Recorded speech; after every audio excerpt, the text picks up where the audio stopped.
couldn't sleep last night, or the night before, or the night before that. It's never happened to me before. I've been too excited to sleep, sure, like the night before going to an amusement park as a kid. Holidays, field trips, it's never kept me up more than half an hour.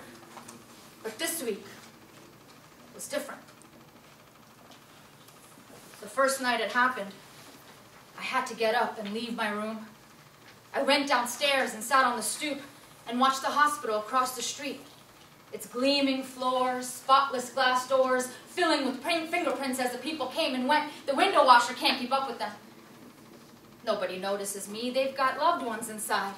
I finally zonked out around 3 a.m. and went to bed. I tried, but the next night, at midnight, I was on the stoop again. The hospital rushed on, and I finally went to bed, and then it happened again. Waiting for sleep or something. Am I just stressed? What will the day bring? So I went downstairs and sat on the stoop for what seemed like forever. And then someone walked up. She looked roughed up. I thought I might even know her. Hold up. So I walked a bit closer and discovered she wasn't a friend or classmate or neighbor, but she was crying. Then she turned away from the hospital, but then stopped herself, turned back around slowly, took a breath, and walked through the doors. So I followed her in. I watched her go to the nurse's station. I stayed still to listen, and I heard her whisper, "Rape." They took her in right away. I wanted to know that she'd be okay, so I walked to the doors. I heard the doctor say, "Brute force, attack, internal damages, rape." Brute force, attack, internal damages, rape, brute force, attack, internal damages, rape, rape. Well, now she's here. Now she's safe. So I walked out of the hospital, right back to my spot. But I couldn't just sit there. I couldn't just watch. I don't know if you know what's happened, but for the last 20 years, no woman or girl has been sexually assaulted or raped. We put a stop to it. The violence and hate, so this breach of our social contract is more than a crazy man's singular act. At least I have a feeling that this won't be the last. Once the news gets out, the story is told, word travels so fast, it won't be long. What will happen to women? Will we stop feeling safe? I researched how it used to be. Back in the day, when every 107 seconds, someone was sexually assaulted. Can you imagine? I can't.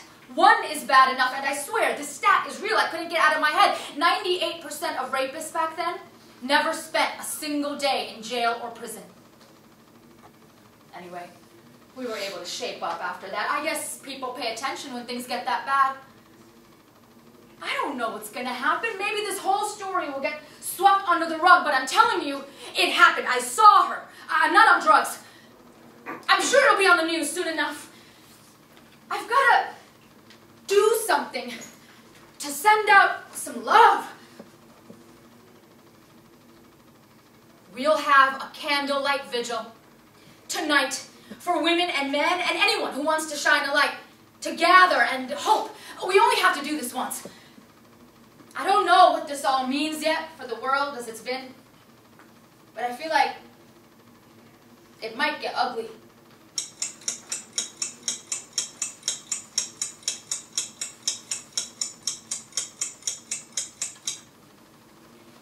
Tonight's story is about a word many of us haven't heard in a long time, if at all.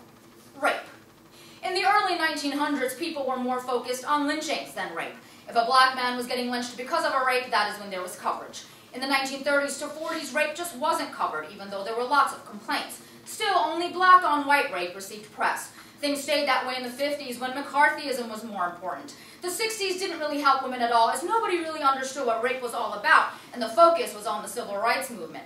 It wasn't until the 1970s, with the rise of the women's movement and rape crisis centers, that journalists found sources to talk about rape, to understand rape, to start the process that would help us stop it.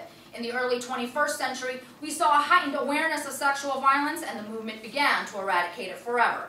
Our history is important. We need to know what occurred before so we can be better in the future. Stay with us as we cover every aspect of this rape resurrection.